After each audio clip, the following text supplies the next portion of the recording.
Hello there. Welcome back, my friend. Hello, what have we here? Jedi, we've been expecting you. Knew I could count on you. Hello. Welcome to the rebellion. What fun! What's up, everyone? Hybrid here, and today we are taking a look at an awesome new case of Carbonites, this being the Following Orders case. This case is inspired by the first episode of the 6th season of the Clone Wars.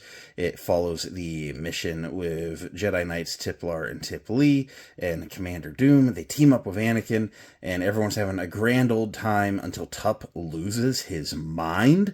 It was a mind-blowing beginning of an arc which led to some, of course, universe-changing information being dropped on us, the fans, and explanations of things that we never truly knew until that point. Great arc, and I'm so amped that Vincent is finally getting to them in the Carbonites lineup. So that said, let's go ahead and take that in-depth look at the packaging. I always do before we get into these characters. These look to be some very fine additions to the collection. I'm very excited. Let's go. Taking a look at the Following Orders case, if you have seen any of my Carbonites videos, or even better yet, if you own any Carbonites, which if you don't, you should, check out the link in the description, this is going to be very familiar to you.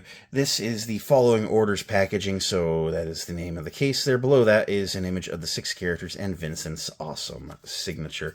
On the spine of the box, you see the 6 characters represented again, with the 3 shades of yellow indicating that this is an inspired by the Clone Wars case, and it will line up with other cases, like for instance this Grand Army cover-up is number 89, so they look good next to each other. Of course 88 has yet to come out, but you see the characters here. Following Orders. Around back is some information about the Carbonites brand, although I do recommend checking out the website. There's some good, simple information here, but there is a lot of in-depth information about the brand on the website.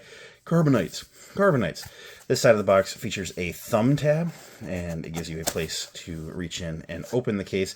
Underneath of the tissue paper, you might get a note from Vincent, like I did, and then underneath of that, when it's not doing that sticky paper thing that they do, is your 6 Carbonites and the mint in the box.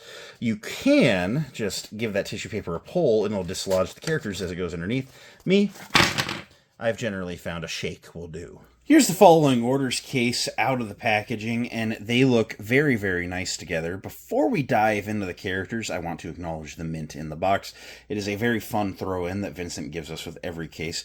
It is a paper sleeve labeled mint in the box, as you read, and when you shake out the contents, it is a Han and Carbonite mascot wrapped Lifesavers mint, and that is just really, really fun. I've always loved that pun, and it's just a joke about us toy collectors and how some of us really love to buy our stuff mint in the box. So very fun inside joke. I really like how that turned out. And looking at these characters, I gotta say, initial impressions, I really like how this case has turned out. So let's go ahead and dive into them from left to right. We have this handsome devil here being the P2 501st Republic Trooper Putt Unmasked. So his name in universe is Tup. So what, Putt is Tup backwards?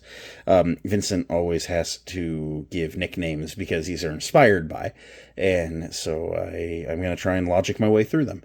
But is he unmasked because he's not wearing his helmet? I think Tup having his helmet off very much represents the scene going on at this point in the episode. He looks really good. He's got a very angry expression going on with that teardrop tattoo on his face as well. He is livid, and that was the mindset he was in when whatever happened in this episode happened. You know, it's been redacted by the Chancellor, so I don't know what happened in the episode. Just, it was some kind of virus, right? They made some inoculations for that. But this guy looks great.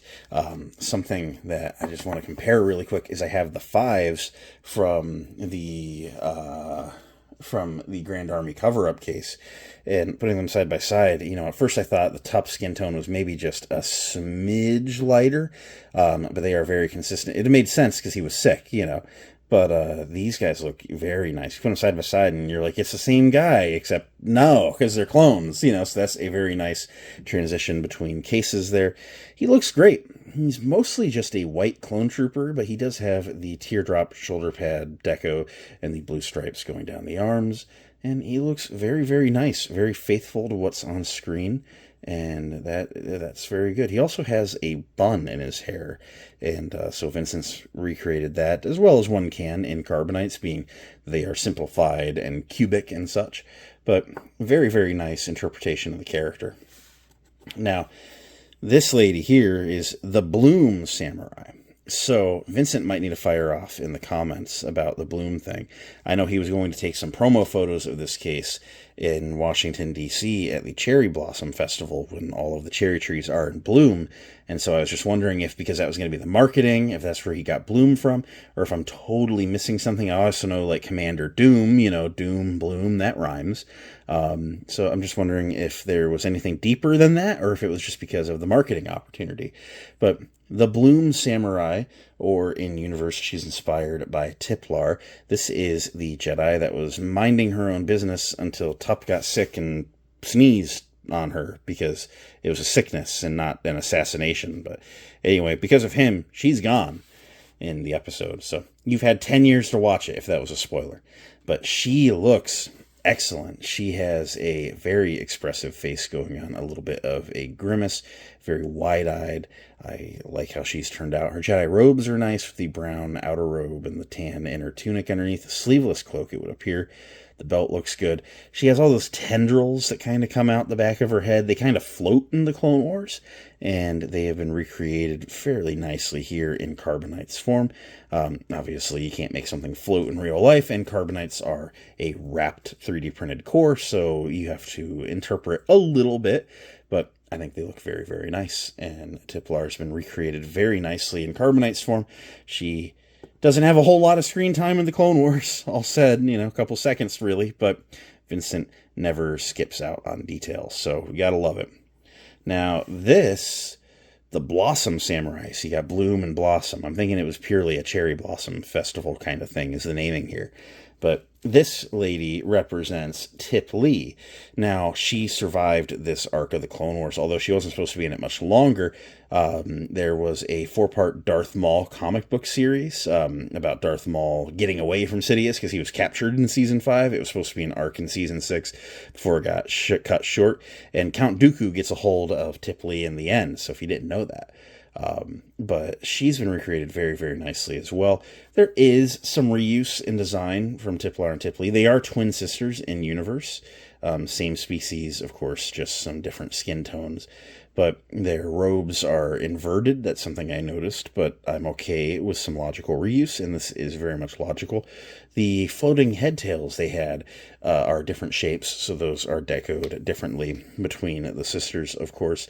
But I noted the faces are reused as well. There's some color inversion going on. They're different looking, but they are very similar in the face. That's something that my eye was drawn to rather quickly. I don't think it's a bad thing, but a little bit of me is like, they are right next to each other. Maybe even if like the mouth was like flipped, inverted, just so it's not like exactly the same, that's just some like, I'd have changed, personally, I'd have maybe changed just a little bit more, but they are still very much recognizable as their own versions of the character, just by some of the traits, the difference in skin tones and the head tails, the head floaties.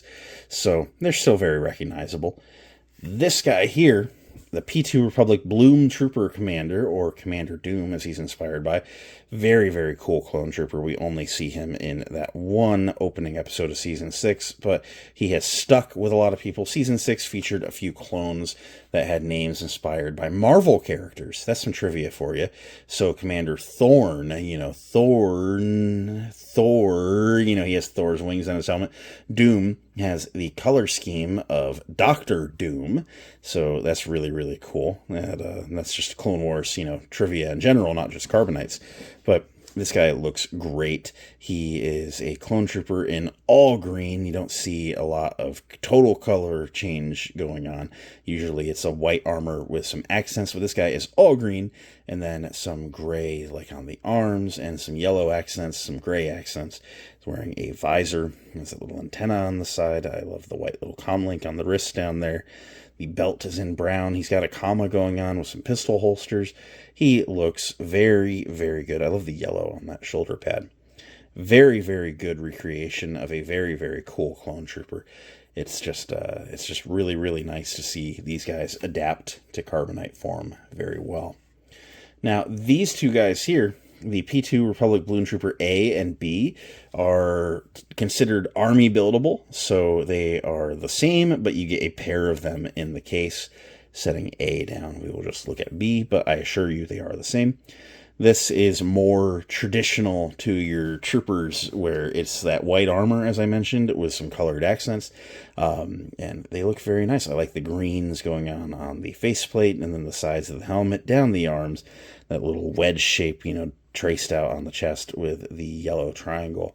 Very, very nice stuff. The brown belt as well is just a nice contrast. You don't see that very often, but spinning him around, this is very recognizable as a trooper of Doom's Legion, and I like these guys a lot. As I mentioned, there are two, so if you get the case, you have enough clones going on to recreate all sorts of clone-based pandemonium, if you will. But it's just a very, very fun set, and ultimately I think these characters have all been recreated very nicely. At the end of the day, what do I think of the following orders case? I think this case is awesome. Some of Vincent's best work. I swear, with every new case of Carbonites, he just unlocks a little bit more of his potential, and they are always just a little bit better than the one before. And I love all the Carbonites of before. They are all great, but you can definitely see his evolution as an artist as these continue to come out. And I would be lying if I said that these aren't just amazing. This is a legendary arc in the Clone Wars by all regards, and just seeing him at this point where he can recreate all these characters so perfectly is just awesome. I'm just so happy that, he's my friend and he's got this down so well, and he lets me talk about these on my channel. So if you would all do me the honor of checking out the Carbonites website down in the description below, and just taking a gander at his work. He does some great work, and these are a lot of fun. I always like talking about the Carbonites. I'm very happy to show them off anytime I can, and I would highly recommend them. If you are looking for something new to kind of get a little crazy on and buy a bunch of, or if you are simply just looking for maybe a little novelty Star Wars type item to have around the cubicle at work, or, somewhere in between, you can spread them around a collection room. You can make a collection of them. They could be a small little nod, to the galaxy far, far away you love in an otherwise empty apartment that you don't have a lot of Star Wars toys in. Whatever works for you. At the $15 ballpark price point, and then $1 to charity of your choice upon checkout, you feel good putting in the order. They're not that much, and you are supporting and encouraging a one-man artist. So I completely love these. I highly recommend them, and I think you should check out the website. So that's it for now. I'm going to go work on something else. Thank you to Vincent for letting me take a look at these. Thank you to you, the viewers, for taking a look at them with me. May the Force be with you, and I will catch you next time. Bye.